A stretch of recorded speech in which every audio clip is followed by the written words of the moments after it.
It doesn't stop. It doesn't stop. The Ethan Klein iDubbbz lawsuit situation. It doesn't stop. Okay, let's review. Let's review before I go insane. Let's review. Okay. iDubbbz, he puts out a live stream and he shows a statement made by Destiny.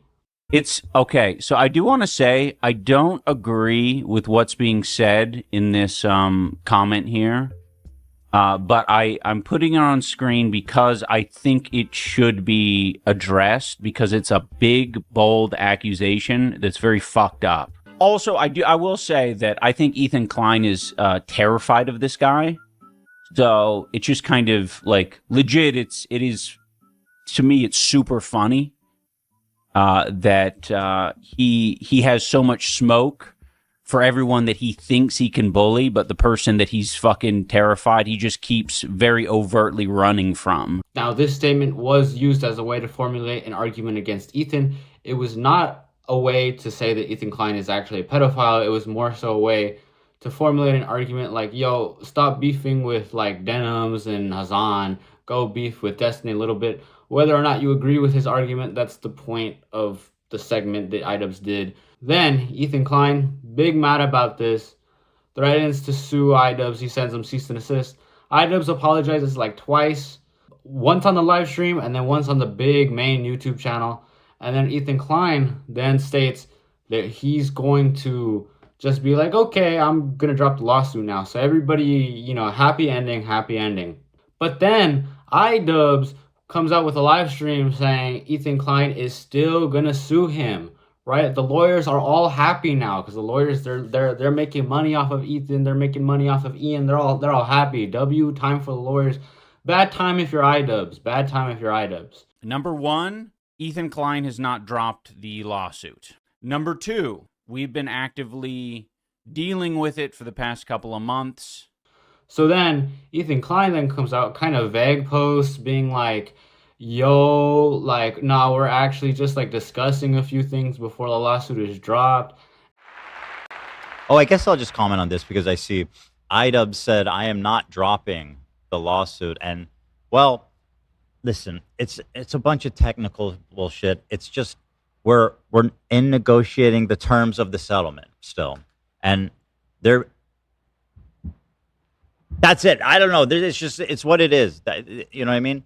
We're negotiating the terms of the it's a meeting about the settlement. That's it. That's all it is. Right? So, whatever.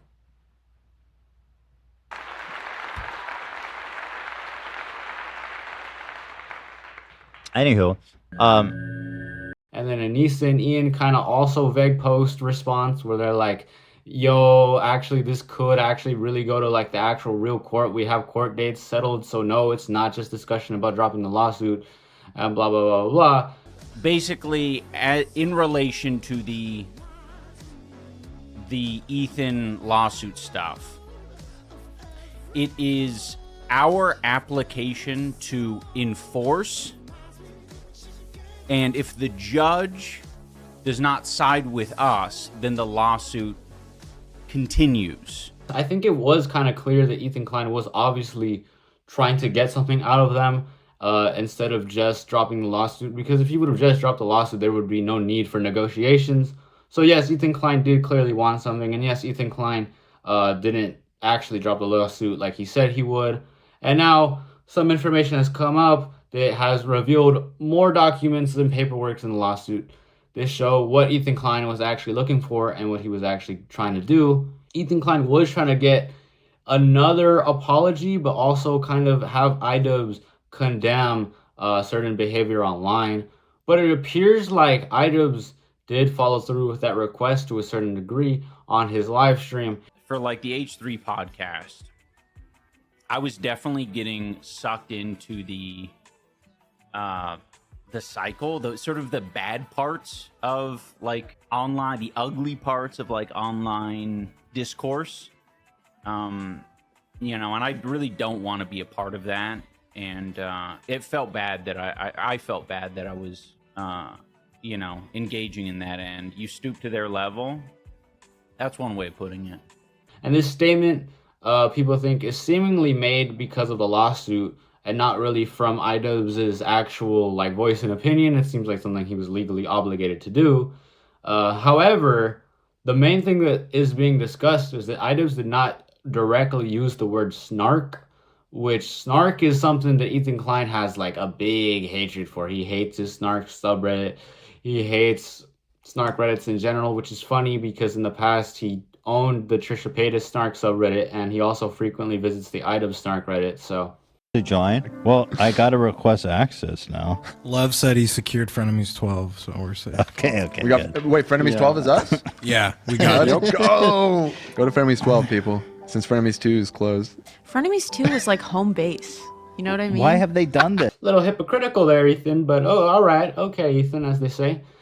So anyways, Ethan Klein's main disagreement is that he wants iDubbbz to directly say and condemn the snark subreddit, while iDubbbz seemingly, yes, he did fold, like iDubbbz did fold and agree to do what Ethan did, but he didn't fold all the way, I guess. So now it's kind of in agreement whether or not the judge is going to rule that actually, yeah, iDubbbz did do what you requested and it's fine, even though he didn't directly use the word snark, because the judge may say the word snark isn't that important to the conversation, or the judge might say, hey, the word snark is important to the conversation. And after that, iDubbbz has seemingly not been willing to condemn snark, so he will actually continue the court case if that happens. Another thing is Ethan Klein, which I think this is kind of a little more important about the non-disclosure agreement. Yeah, Ethan Klein wanted that, okay? Which is something that like he had previously in the past lied about not wanting. That's it. I mean, that's pretty much it with the iDubbbz stuff. So, you know, and GG. my attorney wanted to include like a non-disparagement and stuff, and I told them no non-disparagement. They can say anything they want about me. We can talk about each other. It's not about silencing him at all. But yeah, I made a point. I'm dropping it. He can continue to say whatever he wants about me, and I him. To be clear, what this means is that iDubbbz would not be allowed to criticize Ethan going forward, and he wouldn't be allowed to make comments about these certain things. And to also be clear, this is a mutual agreement, meaning that Ethan Klein also cannot do the same to iDubbbz, meaning that they both cannot be yapping about each other online, which I'm gonna be real with you, it's kind of lame, bro. It's kind of lame. Also, Ethan Klein lawyers, like you would think Ethan Klein's lawyers would low-key lock in and make it to where iDubbbz is the only one who can't talk about Ethan. But I guess the better course of action was to get both of them to stop talking about each other, which honestly, again, I think is kind of lame. Like, I think iDubbbz should be allowed to talk all the shit he wants. Ethan Klein should talk all the shit he wants. I don't think like speech on the internet should be regulated by that and tossed around in lawsuits and stuff. I think it is very misleading for some people to say that there is no disparagement agreement and that Ethan Klein was truthful about dropping the lawsuit. Like, that definitely didn't happen. Like, that's just provably wrong. Like, Ethan Klein did lie. Like, literally read through the documents. He did actually want more than just condemnation of snark. Like, there's other things in here that I'm not covering that he did want to request. It is a settlement. It is not a drop of the lawsuit. It's a direct settlement, which is objectively different. And I think it is bad to use the legal system to, you know, try to get your, I guess, enemies to shut up about you. I think that's bad. Even if Ethan Klein will also sign the disparagement agreement, I think that's also bad because, like, yeah, Ethan Klein, you should be allowed to also talk about iDubbbz, you know, if you want to. That's something that should be allowed on the internet, man. Like, I'm sorry, these people who run internet talk shows should be allowed to talk about one another. I don't think that's that crazy of a concept. I mean, I know everybody, you know, they all hate iDubbbz now and stuff, and that's fine. That's fine to dislike iDubbbz. But, like, don't you think it's, like, more entertaining when other people online can talk about iDubbbz? Don't you think it's more entertaining when Ethan Klein can talk about iDubbbz? Isn't that more exciting? Isn't that entertaining for people who hate iDubbbz? Like, this lawsuit seems like an L for them, and it also seems like an L for Ian as well, because some of his most popular videos have been about Ethan Klein, you know? And I think even if iDubbbz makes the worst points known to man, he should be allowed to make those points regardless. And Ethan Klein, if he makes the worst points known to man, he should be allowed to make those points regardless. So I don't really understand what the lawyers and what Ethan Klein was yapping about when they said they weren't going to drop the non-disparagement agreement. But anyways, it seems like this lawsuit may be coming towards an end depending on what the judge rules. I think, like, yes, it's clear, like, iDubbbz have folded, and Ethan Klein lied. So that's kind of my takeaway on everything, is iDubbbz kind of folded a little bit. I guess seemingly not all the way. And Ethan Klein did lie. So it is what it is, man.